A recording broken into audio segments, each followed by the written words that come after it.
Hallelujah. परमेश्वर को धन्यवाद उसकी दया के लिए। हफ्ते दर हफ्ते अनुग्रह दे रहा है। हम प्रभु के लोग मिलकर प्रार्थना में जाएं और इस समय जो आपकी और हमारी आवश्यकता है उसको परमेश्वर के आगे रखें, परमेश्वर के अनुग्रह को प्राप्त करें। प्रभु की दया में हमने एक नया क्रमवार अध्ययन शुरू किया है, बी कॉशियस, सावधान होएं। अपने मसीही जीवन में हमको सावधान होना है। दो बात हम परमेश्वर के वचन से सीख चुके हैं। पहली बात हमने सीखा, be cautious how you think.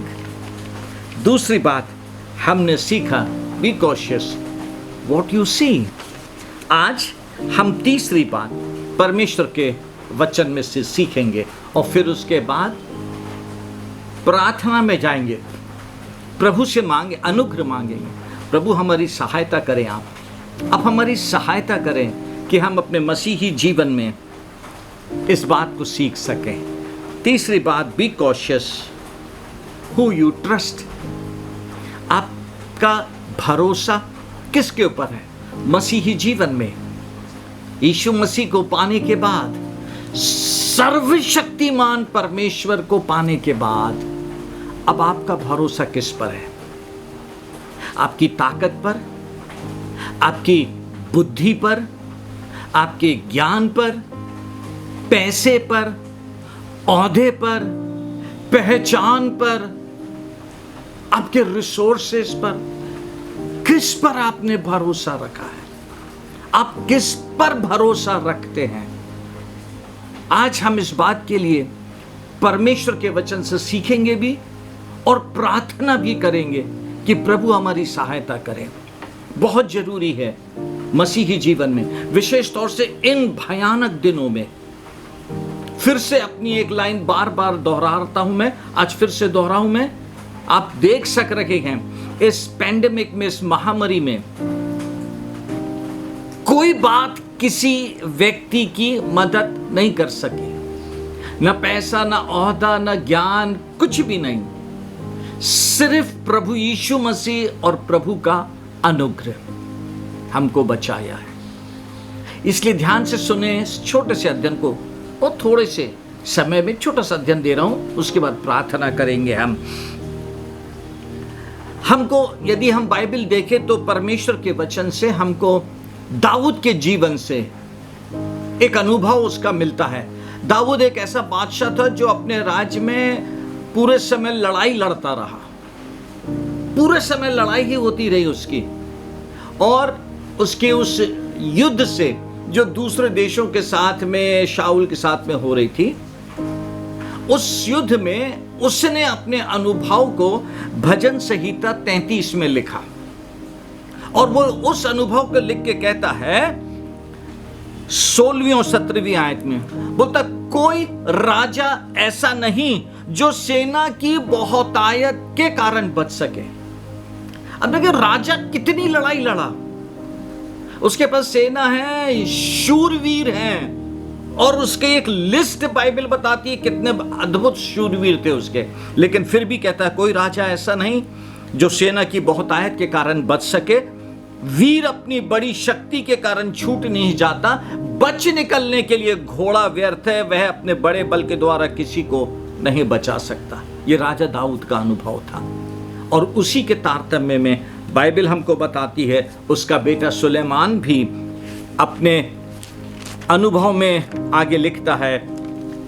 नीति वचन उसके 3 अध्याय की 5वीं आयत से आगे लिखा है, तू अपनी समझ का सहारा ना लेना, वरन संपूर्ण मन से यहोवा पर भरोसा रखना, तब उसी को स्मरण करके सब काम करना, तब वह तेरे लिए सीधा मार्ग निकालेगा। पिता की बातों को समझ के सुलेमान ने लिखा है, अपनी समझ का सहारा ना लेना, संपूर्ण मन से यहोवा पर भरोसा रखना। अध्ययन में आगे जाने से पहले बोलो, हम बहुत खराब दिन में हैं और हो सकता है इससे भी खराब दिन आए। मसीह के होने के कारण हमारे लिए समय है हम प्रभु यीशु मसीह पर भरोसा रखें। आगे के अध्ययन में जाने से पहले बहुत उससे आपसे यीशु मसीह में कह रहा हूं, यीशु मसीह पर भरोसा रखें। कैसे भी दिन आए, नौकरी छूट जाए, पैसा नहीं रहे, खाना नहीं रहे, हमारा यीशु मसीह कल, आज और सर्वदा एक सा है। एलिया के दिनों के अकाल में बिना पैसे के, बिना खेती के इंतज़ाम किया, करीत नाले में सारफत के यहाँ, विधवा के यहाँ आश्चर्य कर्म करके। वही परमेश्वर आपका और मेरा है, वही परमेश्वर आपका और मेरा है।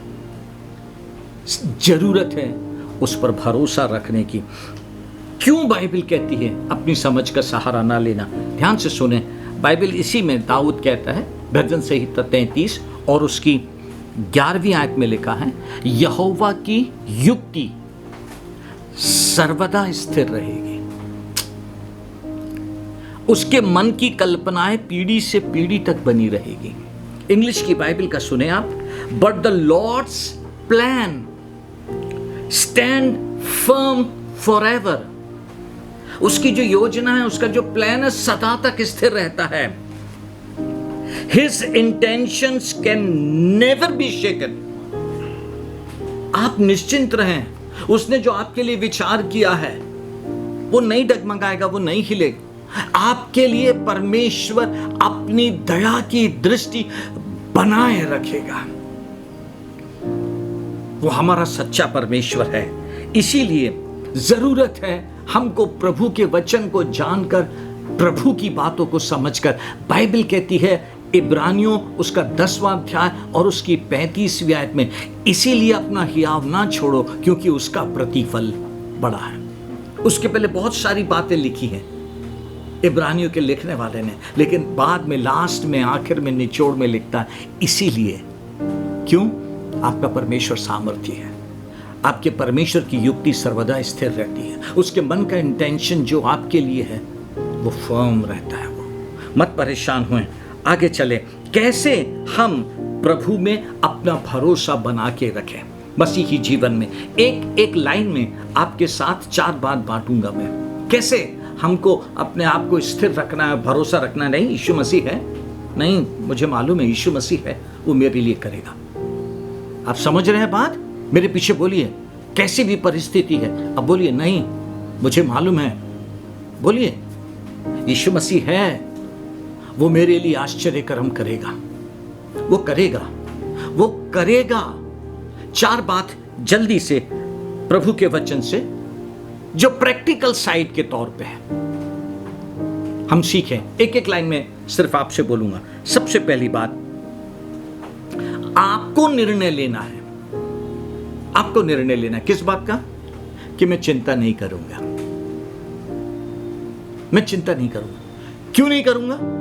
क्योंकि चिंता नहीं करके मैं परमेश्वर का हुक्म मान रहा हूं, जिसने अपने वचन में कहा है अपनी सारी चिंता मुझ पर छोड़ो क्योंकि मुझको तुम्हारी चिंता है। दूसरी बात, आपको अपने विचार और भावनाओं को मॉनिटर करना होगा, मतलब निगरानी करना होगा। परिस्थितियां देखकर और विपरीत स्थितियां जो हमारे जीवन में आ जाती, उसको देख के सबसे पहले हमारे विचार डगमगाने लगते हैं। वो हमारे भरोसे और विश्वास को हमसे अलग करते हैं। आपको उन विचारों को मॉनिटर करना होगा, निगरानी रखना होगा। क्या विचार आ रहे हैं? क्या मेरे विश्वास को डगमगाने वाले, मेरे को यीशु मसीह से दूर करने वाले, या कैसी भी स्थिति हो मैं अपने विचारों को यीशु मसीह पर स्थिर रखूंगा। तीसरी बात, आपको अपने मन, दैट इज माइंड में और हृदय में परमेश्वर का वचन भर लेना है। परमेश्वर के वचन से भर जाइए, भर ले एक एक बात के लिए। वचन को पकड़े रहे, वचन को पकड़े रहे। चौथी बात बाइबल हमको बताती है, चौथा बात प्रैक्टिकल साइड, अपने नकारात्मक विचार और भावनाओं को परमेश्वर के वचन की प्रतिज्ञाओं से बदले। आप अब क्या होगा? अब कैसे होएगा? नहीं, कुछ भी नहीं होएगा। परमेश्वर पहले ही अपने पवित्र वचन में हमारे लिए एक सिचुएशन के लिए प्रॉमिसेस रखा है, एक सिचुएशन के लिए। हम उन सिचुएशंस में परमेश्वर के वचन को पकड़ें और फिर उसके बाद परमेश्वर को धन्यवाद दें। कितनी बार मैं इस आयत को कहता हूं, जब ऐसी परिस्थिति आ जाती जहां हमारा बस नहीं चलता, कुछ भी नहीं है ना, बोले परमेश्वर मेरा शरण स्थान और बल है, संकट में अति सहज से मिलने वाला परमेश्वर, इस कारण हमको कोई भय नहीं, चाहे पृथ्वी उलट जाए और पहाड़ समुद्र के बीच में डाल दिया जाए। ये एक वर्ष काफी है हमारे लिए। भरोसा करें, परमेश्वर के ऊपर निर्भर हों, यीशु मसीह को पकड़ लें। कोई भी विपरीत परिस्थिति आपको डराए नहीं डराए। आपके पास यीशु मसीह है जिसने आपसे वायदा किया है, ना मैं तुझे कभी धोखा दूंगा और ना कभी तुझे त्यागूंगा। खुदा आपसे वायदा कर रहा है। खुदा, क्यों डर रहे हैं आप? क्यों डर रहे हैं? आज की आखिरी बात जो प्रभु से है, बाइबल हमको बताती है, भजन संहिता उसका 5वां अध्याय और उसकी 11वीं आयत में लिखा है। ध्यान से सुने, इस समय के लिए प्रभु ने ये वर्ड दिया है, परंतु जितने तुझ पर भरोसा रखते हैं वे सब आनंद करें। आप रखते हैं यीशु मसीह पे भरोसा? बाइबल कहती है वे सब आनंद करें। क्यों? वे सर्वदा ऊंचे स्वर से गाते रहें, क्योंकि तू उनकी रक्षा करता है। क्या अद्भुत परमेश्वर है जी। फिर से, जितने तुझ पर भरोसा रखते हैं वे सब आनंद करें, वे सर्वदा ऊंचे स्वर से गाते रहें, क्योंकि तू उनकी रक्षा करता है, और जो तेरे नाम के प्रेमी हैं तुझ में प्रफुल्लित हों, क्योंकि तू धर्मी को आशीष देगा। हे यहोवा, तू उसको अपने अनुग्रह रूपी ढाल से घेरे रहेगा। दुनिया में कोई ताकत है जो प्रभु के अनुग्रह रूपी ढाल को भेद के आपको नुकसान पहुंचा सके?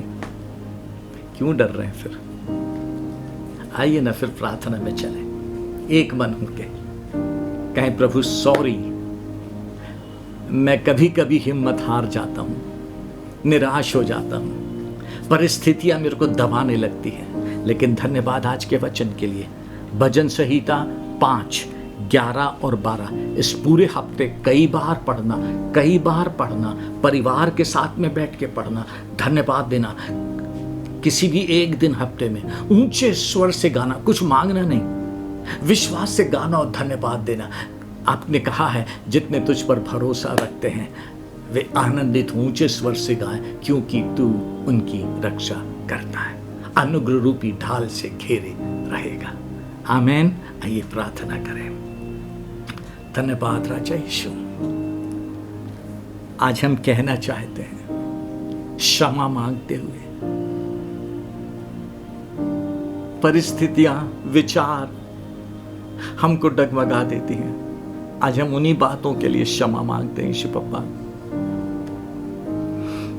आज हम उन्हीं बातों के लिए क्षमा मांगते हैं यीशु राजा। जब उत्तर को आते हुए नहीं देखते तो हम टूट जाते हैं प्रभु यीशु, लेकिन आज आपने फिर से पवित्र आत्मा में वचन भेजा है कि हम टूटे नहीं, आप पे भरोसा रखें। आप हाँ और आमीन के परमेश्वर हैं। जैसे दाऊद आपके ऊपर भरोसा रखा, उसके पास सेना थी, शूरवीर थे, लेकिन सब चीजों के बावजूद बोलता है बच निकलने के लिए सेना नहीं, बच निकलने के लिए घोड़ा व्यर्थ है। प्रभु यीशु मसीह, आज हम फिर से एक बार अपना भरोसा आप पर रखते हैं, पूर्ण भरोसा। आप राह निकाल रहे हैं, आप राह निकालेंगे, हम आप में प्रभु यीशु अपने उत्तर को पाएंगे। चाहे वो हमारा आत्मिक जीवन का उत्तर हो, आपके साथ गहराई में चलने का, विश्वासी जीवन का हो, विश्वास में स्थिर खड़े होने का, हमारा पारिवारिक जीवन, आपकी शांति राज्य करेगी, हमारा आर्थिक जीवन क्यों ना हो, आप आश्चर्य कर्म करेंगे और अपने वचन को पूरा करेंगे। मैं भी प्रभु का दास होकर आज आपके लिए कहना चाहता हूं, जैसे पौलुस ने फिलिपियों को कहा, मेरा परमेश्वर तुम्हारी हर घटी को अपने उस बड़े धन के अनुसार जो महिमा के साथ मसीह यीशु में है पूरी करेगा। यीशु मसीह में कहता हूं, प्रभु यीशु आपकी हर घटी को अपने उस बड़े धन के अनुसार जो महिमा के साथ मसीह यीशु में है पूरी करेगा। प्रभु दया, प्रभु दया, प्रभु दया, प्रभु यीशु दया, प्रभु यीशु दया, प्रभु यीशु दया, प्रभु यीशु दया, प्रभु यीशु दया कर दे अपने इन लोगों पर। आप एक जन आपकी दखल अंदाजी को देखे और पाए। जिन्हें चंगाई चाहिए, प्रभु यीशु आपके पवित्र नाम में वे हील हो जाए। लॉर्ड, हील हो जाए, हील हो जाए। आपकी अद्भुत उपस्थिति अपने परिवार में, घर में पाए और उस उपस्थिति में सुरक्षित, आशीषित करें यीशु मसीह के नाम से, आमीन। कई बार सुने इस वचन को, इस आयत को भजन संहिता की कई बार पढ़ें और भरोसा करें आपके पास यीशु मसीह है, वो आपके लिए सब कुछ करेगा। God bless you.